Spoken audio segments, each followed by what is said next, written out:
Bismillahirrahmanirrahim.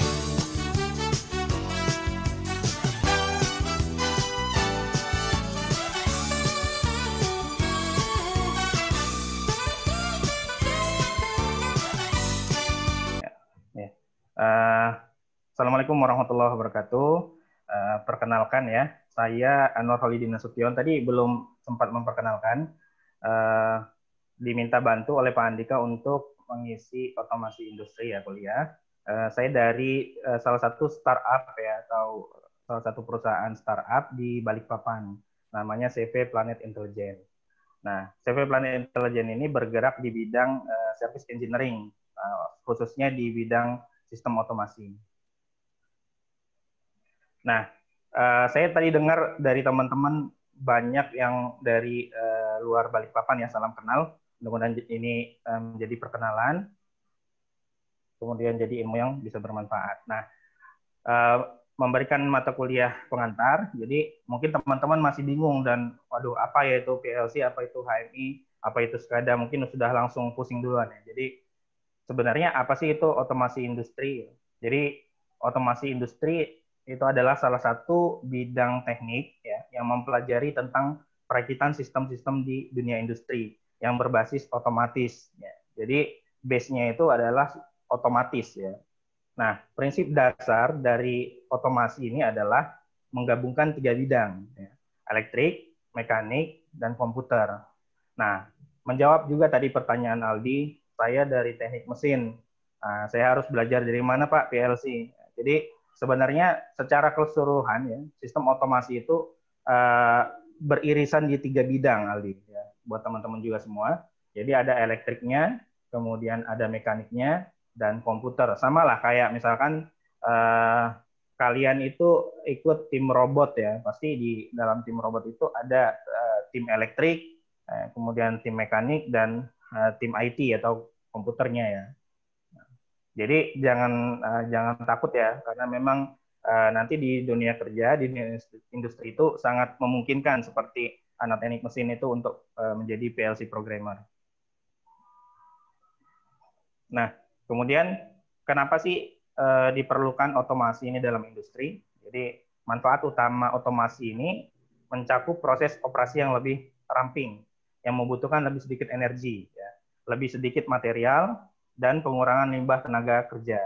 Ini dapat mengarah pada peningkatan kualitas, akurasi, dan presisi. Nah, bisa kita lihat nih perbandingan jika sistem itu dijalankan dengan manual dengan sistem yang dijalankan dengan otomasi. Ya, dari ketahanan, kalau kita memakai sistem manual, itu manusia itu sering letih, mengantuk. Ya. Sedangkan jika kita menggunakan mesin otomasi, itu akan performanya tetap terjaga. Kemudian jika manufaktur atau proses industri itu untuk kecepatan produksinya, kalau human itu atau manusia itu manual itu relatif lambat ya. Tapi kalau kita menggunakan sistem otomasi, itu akan lebih cepat. Nah, nanti ini mengarahnya ke hasil produksi yang semakin tinggi. Nah, makanya perusahaan-perusahaan itu biasanya menggunakan sistem otomasi di dalam produksinya. Kemudian tingkat kesalahan, nah kalau dengan manusia atau human, manual, itu relatif lebih tinggi. Sedangkan kalau pakai otomasi itu rendah. Nah, safety-nya ini juga yang disampaikan tadi oleh Pak Andika, dengan human atau manual system, itu resikonya lebih tinggi. Misalkan ada sebuah sistem dalam industri itu yang mengharuskan pekerjaan di suhu yang panas misal, atau di ketinggian, atau dengan vibrasi yang besar ya. Nah, itu akan menyebabkan resiko dari safety human itu resiko tinggi. Sedangkan kalau kita taruh mesin atau alat di situ, itu akan resikonya rendah. Andaikan pun terjadi sesuatu emergency, ya yang rusak adalah alat, bukan menyebabkan kematian. Seperti itu kurang lebih. Nah, jadi tools dalam otomasi industri itu apa saja sih? Ya. Jadi tadi juga ada yang nanya ya, kalau kita belajar PLC, ada sistem ini bisa di mana aja sih industrinya? Itu hampir semua industri, pengalaman saya, yang saya baca dan yang dijalani, itu adalah menggunakan PLC dan juga Human Machine Interface. Nah, Jadi tools di dalam otomasi industri itu yaitu PLC ya sebagai otak pengendalinya, kemudian human machine interface, ya dari namanya aja sudah human machine interface. Ya, jadi perantara ya interface perantara antara manusia dengan mesin ya. Jadi si operator ya itu tidak perlu lagi mengecek misalkan apakah valve di field itu terbuka atau tertutup, itu dia tidak perlu lagi keluar operator room, tapi cukup melihat indikator di dalam human machine interface. Jadi dia perantara. Nah, kemudian ada SCADA. Nah, SCADA system ya, Supervisory Control and Data Acquisition. Nah, yang akan kita bahas nanti dalam perkuliahan ini yang insya Allah akan disampaikan hingga bulan Desember itu terutama di PLC, HMI SCADA, dan gambaran secara umum bagaimana SCADA sistem itu bekerja gitu ya. Nah, apa itu PLC dan HMI? Pasti teman-teman masih bingung nih, apalagi dari jurusan yang mungkin ya belum pernah belajar tentang PLC. Nah, ini adalah salah satu contoh pekerjaan yang pernah saya jalani. Ini human machine interface namanya. Jadi nanti ditampilkan di dalam desktop atau PC di dalam control room. Jadi si operator ya, itu melihat indikasi dari lapangan itu lewat sini aja. Misalkan tangki ini sudah penuh atau belum, kemudian pressure-nya berapa, flow-nya berapa. Nah nanti di apa namanya di panel itu, ini panel PLC ini ya, ini panel PLC. Nah yang hitam ini PLC-nya, otaknya. Dia yang mengendalikan, dia yang mengatur, dia menerima input dari field instrumen ya. Ini field instrumennya contohnya. Misalkan ini flow meter ya. Flow meter dari field instrumen aliran gas kemudian ditransmisi melalui transmitter disampaikan ke si PLC. PLC ini yang membaca input kemudian diolah sesuai dengan program yang sudah kita embedded di dalamnya. Nah, kemudian ditampilkan di dalam human machine interface sehingga operator, engineer dan lain-lain tidak perlu ke field lapangan lagi gitu. Nah, menjawab juga tadi yang disampaikan melengkapi yang disampaikan oleh Pak Andika. Jadi pada umumnya sebenarnya arsitektur dalam kendali industri itu ada namanya operator room ya. Ada juga engineer room. Kenapa itu butuh? Jadi contoh ini HMI-nya. Di sini ada menu login ya, kelihatan ya. Ini ada menu login. Nah saat kita login itu akan apa namanya diminta username dan levelnya. Dia sebagai apa? Apakah dia operator? Apakah dia engineer? Jika dia berstatus operator, dia hanya bisa membaca dan melihat dan mengambil data dari HMI ini. Ya, misalkan dia melihat trend pressure, ya, trend level, trend flow rate, ya, dia hanya melihat dari sini. Tapi kalau dia login sebagai engineer, ya, dia bisa merubah set value namanya. Jadi satu titik yang memang menjadi target dari industri itu, set value. Misalkan set value-nya level dengan ketinggian 9 meter pada tangki, motor harus bekerja untuk unloading, misal seperti itu. Nah, itu yang bisa menentukan set value itu adalah level engineer. Jika level operator hanya bisa membaca dan mengambil data. Seperti itu. Nah, perkembangan sistem kontrol industri, ya, jadi dulu itu sebelum ditemukan PLC, ya, sistemnya itu masih sangat memerlukan banyak orang, banyak wiring, ya, apa namanya hard wiring ya. Nah, setelah ditemukan itu sangat mudah ya, pengendaliannya terdistribusi ya, melibatkan sedikit wiring atau pengkabelan dan resiko yang ditimbulkan lebih sedikit. Nah, sejarah perkembangan PLC ini saya mencoba merefresh sedikit, apalagi teman-teman yang belum tahu. Jadi PLC ditemukan di 1968 melalui apa namanya perusahaan Schneider. Jadi perusahaan pertama yang menciptakan PLC adalah perusahaan Schneider dengan mereknya yang terkenal yaitu Modicon. Nah, pengertian PLC ya mungkin teman-teman sudah tahu ya. Jadi dia piranti elektronik yang dapat diprogram menyimpan instruksi-instruksi. Jadi nanti di dalamnya sequential programming, timing ya, counting, penghitungan dan aritmatika lainnya untuk memproses yang kita inginkan. Nah ini cara kerjanya bisa dilihat supaya teman-teman ada sedikit gambaran tentang cara kerja PLC. Jadi nanti si PLC ini si PLC ya, dia membaca input status dari outside. Outside ini field maksudnya. Seperti tadi, flow, pressure, segala macam itu diterima oleh si PLC. Kemudian diolah sesuai dengan program yang sudah kita program. Nah, ini ladder diagram nih. Nah, nanti baru dia akan mengirimkan hasil ke modul output. Nah, satu siklus ini yang disebut dengan scanning time. Dan ini akan terjadi secara looping. Kembali terus. Seperti itu. Nah, macam-macam bentuk PLC. Ya. Jadi, PLC itu secara garis besar ada dua. Yang pertama, fixed PLC atau disebut dengan compact PLC. Yang kedua, modular. Nah, apa bedanya? Kalau fixed PLC ini mempunyai jumlah I/O ini ya, input output yang sudah fix. Ya, jadi dia nggak bisa ditambah lagi. Misalkan ini 20 I/O, 10 input, 10 output. Ya sudah, seperti itu. Dia nggak bisa ditambah lagi, nggak bisa di-expand lagi si modulnya ini di sebelahnya. Jadi ya kita beli segitu, ya itu yang kita bisa pakai. Sedangkan modular, ya, itu berupa modul sehingga dapat ditambahkan sesuai kebutuhan. Nah, bisa dilihat nih, dia lebih panjang dan lebih besar nih. Jadi ini misalkan jumlah I/O-nya 30, kita masih kurang, kita masih bisa beli modul eksternal. Jadi kita tambahkan menjadi 50 output, 60 output, bahkan lebih. Nah, ini ukur-ukurannya si PLC ada yang nano, mikro, small, medium, large. Nah, ini tergantung dari poin I/O-nya. Nah, seperti yang disampaikan juga Pak Andika tadi, secara garis besar atau standarnya pemrograman PLC itu ada 5.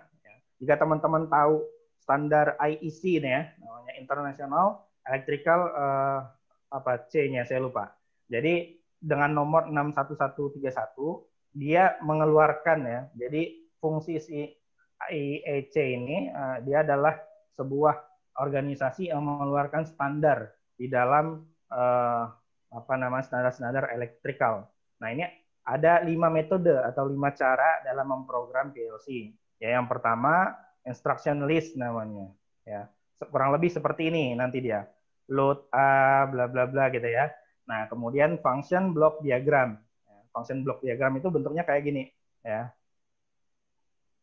Terus yang ketiga ada structure text. Ya, dia mirip bahasa C, bahasa C++, bahasa Visual Basic ya.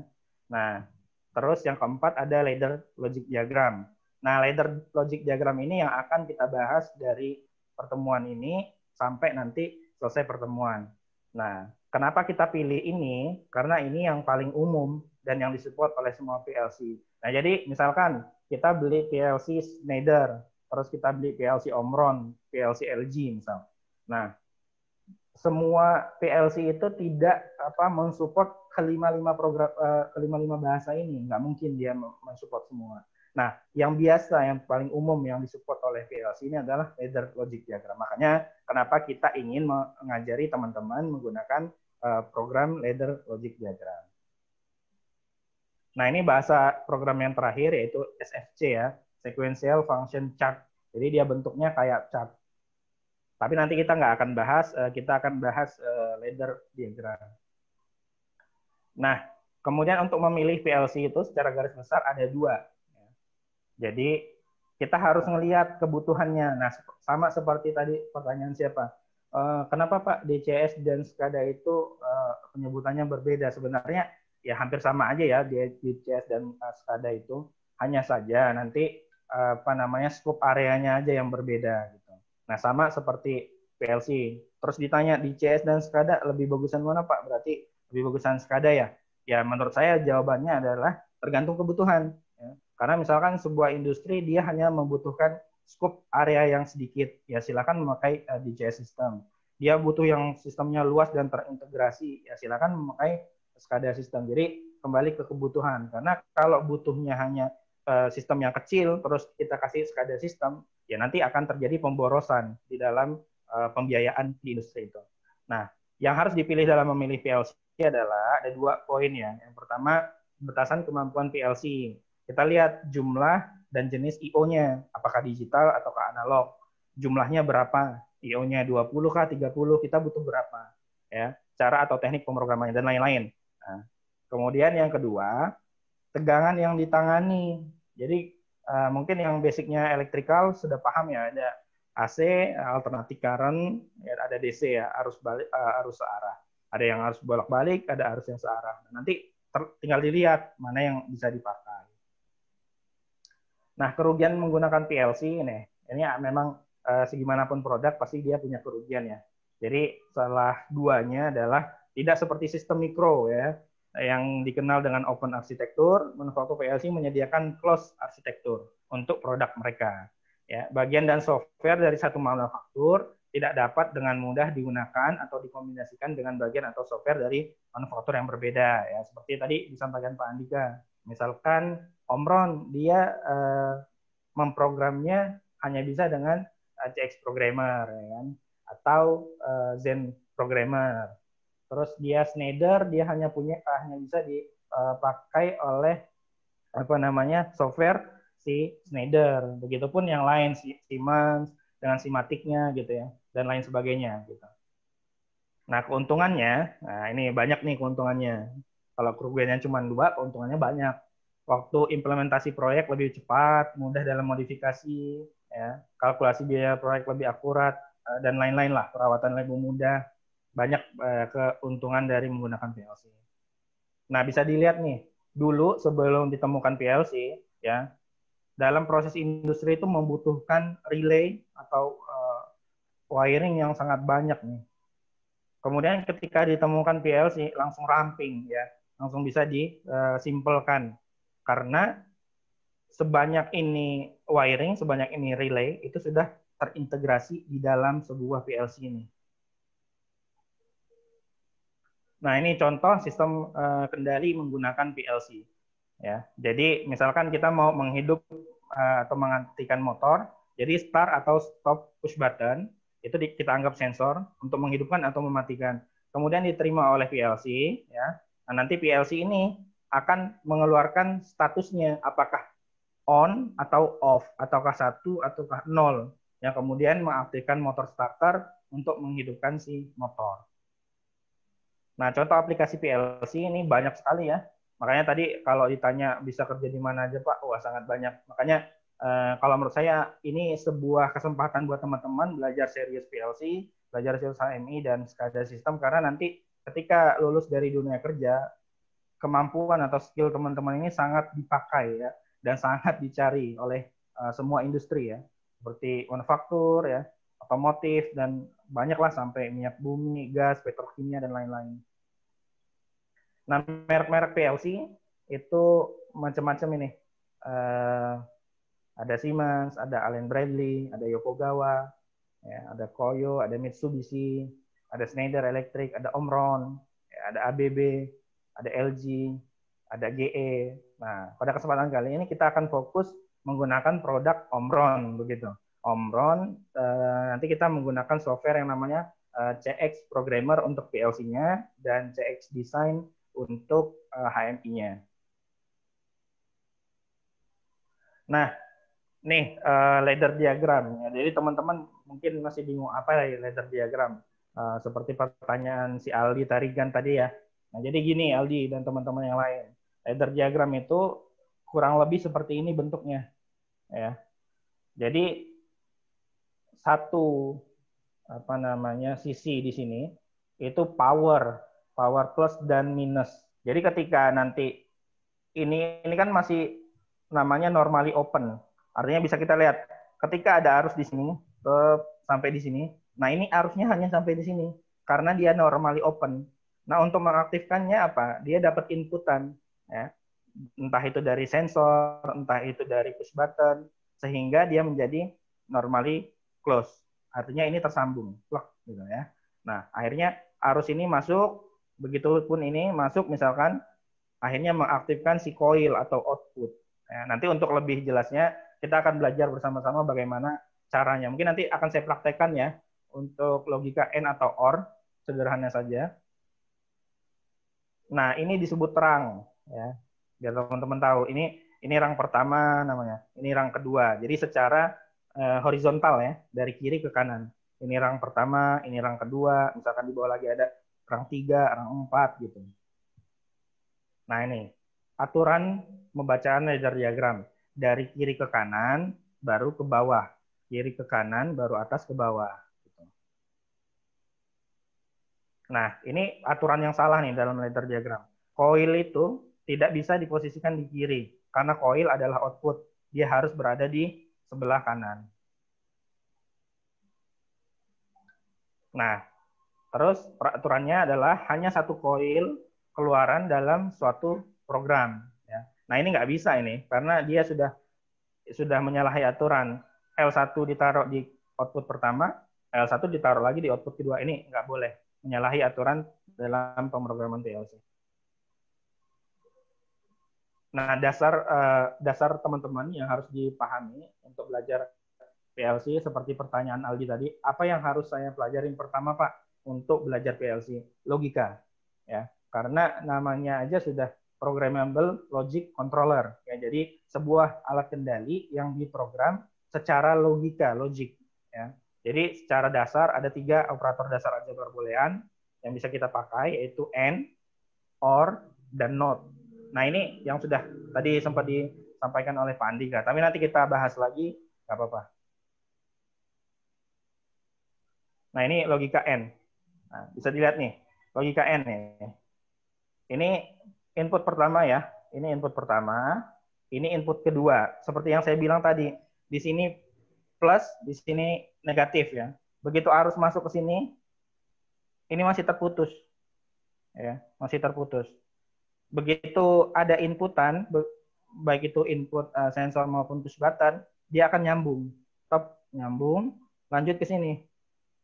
Nah, lanjut ke sini, jika ini tidak ditekan, ya harus sampai sini aja, nggak nyampe ke coil, nggak nyampe ke output. Tapi ketika input kedua ini kita tekan, nyambung lagi deh. Nyambung, harus mengalir sampai ke coil. Akhirnya si coil atau output itu hidup. Nah, logika N itu menyatakan bahwa si output ini hanya bisa hidup ketika kondisi input pertama dan kondisi input kedua itu dalam keadaan high atau 1. Nah, ini bisa dilihat tabelnya. Kalau input pertama 0, input kedua 0, ya udah output 0. Begitupun ini. Input 1 oke, input 2 mati. Ya 0. Tapi kalau input 1 dan input 2 1, dia akan output akan berlogika 1 atau hidup. Itu logika N. Nah, logika OR, ini tabelnya kita lihat. Dia hanya berlogika 0, outputnya itu akan mati hanya jika input 1 dan input 2 itu 0. Ya. Sisanya dia akan berlogika 1. Jadi kalau ini antara PB1 dan PB2, salah satunya aja sudah hidup, pasti output akan hidup. Ini hidup nih, misalnya ini hidup, ya udah output hidup. Atau ini aja yang hidup, output akan hidup. Karena dari sini arus itu ke sini, ya. Terserah kalau yang ini hidup dia nyalur ke sini, kalau ini yang hidup dia masuk ke sini. Nah, akhirnya output akan hidup. Nah, kalau logika NOT itu kebalikan. Kalau inputnya 0, ya, output 1 gitu ya. Gitu kurang lebih penyampaiannya. Mungkin itu Pak Andika, apa kita mau coba untuk memprogram logika N sama OR supaya teman-teman paham? Ya, tidak apa-apa, Pak. Tetapi mungkin untuk itu kan ada latihan ya tadi ya. Nanti untuk filenya itu nanti akan di-share ya di kuliah.itk.ac.id. Untuk penugasannya itu nanti silakan dicoba dahulu. Untuk file CX-nya nanti akan saya masukkan ke Drive. Nanti kalau misalnya kalian butuh nanti akan bisa diakses. Nanti mungkin akhir minggu ini mungkin, Sabtu mungkin, Jumat atau Sabtu baru saya upload ya. Karena untuk filenya sendiri itu mungkin totalnya kurang lebih sekitar 2 giga untuk installernya CX sendiri ya, lengkap ya. Iya. Gitu. Mungkin gitu Pak Anwar, mungkin kasih contoh saja dulu satu untuk N saja atau OR seperti apa. Nanti sisanya nanti mereka mencoba menginstal dulu dari CX dan mencoba menyelesaikan dari penugasan yang tadi mungkin di slide-nya Pak Anwar tadi ada kan penugasannya itu. Iya. Permisi Pak, mau tanya. Silakan. Untuk CX yang digunakan sendiri versinya bebas Pak ya? CX-nya bebas. Kalau misalnya dari kalian sudah punya CX programmer sendiri, itu silahkan digunakan, tidak apa-apa.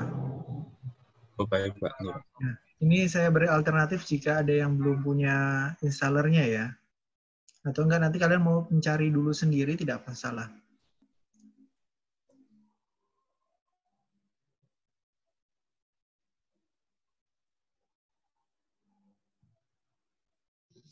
Maaf Pak, izin saran Pak. Silakan Kodrat. Kalau bisa di share aja ke kuliah.itk.ac.id Pak. Karena saya sendiri juga berasal dari teknik mesin dari Universitas Negeri Medan, juga belum punya program itu Pak. Gitu. Terima kasih. Iya.